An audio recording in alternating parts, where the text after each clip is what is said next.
before I went that the situation was absolutely desperate, but nothing could have prepared me for the extent of the starvation that I witnessed firsthand in the patients I was treating. The other thing that really struck me was how relentless the injuries and the casualties coming in were.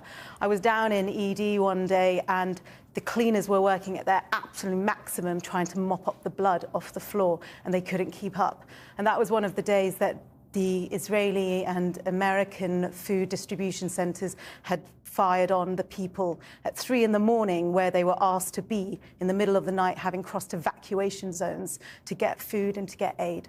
Obviously, the GHF are sort of every day denying these, allegations of people being killed near them, and saying it's all sort of propaganda and made up. I mean, from what you've seen from the injuries, what do you make of these constant denials?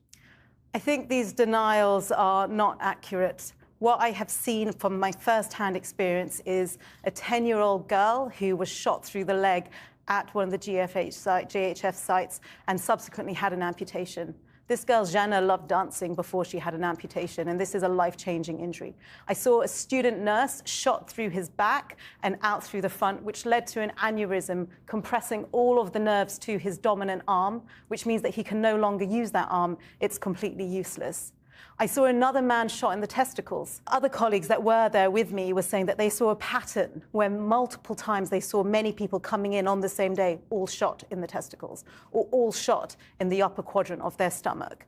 And it looked like there was very specific targeting happening.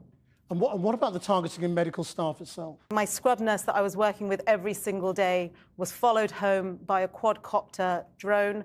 And it didn't kill him on the way home from eyewitness. It waited until he was in his tent and greeted his 3 children and killed them all.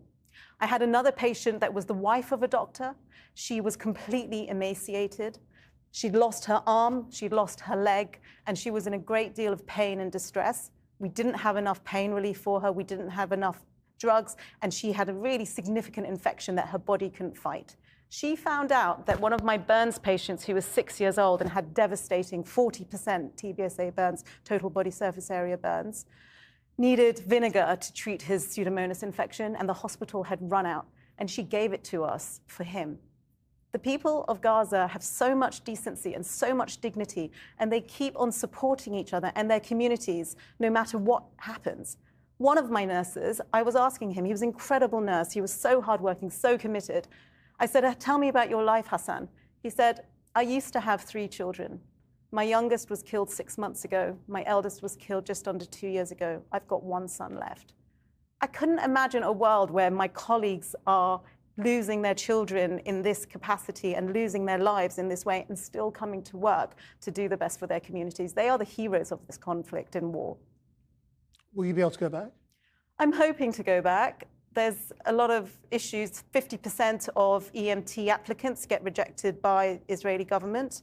And it's obviously a real problem, especially for plastic surgery, because during the siege for the last 17 years, there hasn't been the ability of people to move and to get trained. So there are very, very few plastic surgeons left in Gaza. I went before, in March 23, with the Royal College of Surgeons to train 18 delegates as part of an online longitudinal program. And 4 of those 18 delegates are now dead. One of them is Ahmed al-Makeda, who was found outside Al-Shifa Hospital with his hands tied behind his back, with his mother, who is a GP, and a bullet to his head. And he was someone that was continuously sending me images of patients that he was doing his absolute best for. And he'd won a fellowship from our Royal College of Surgeons. And yet, we don't do enough. It's desperate.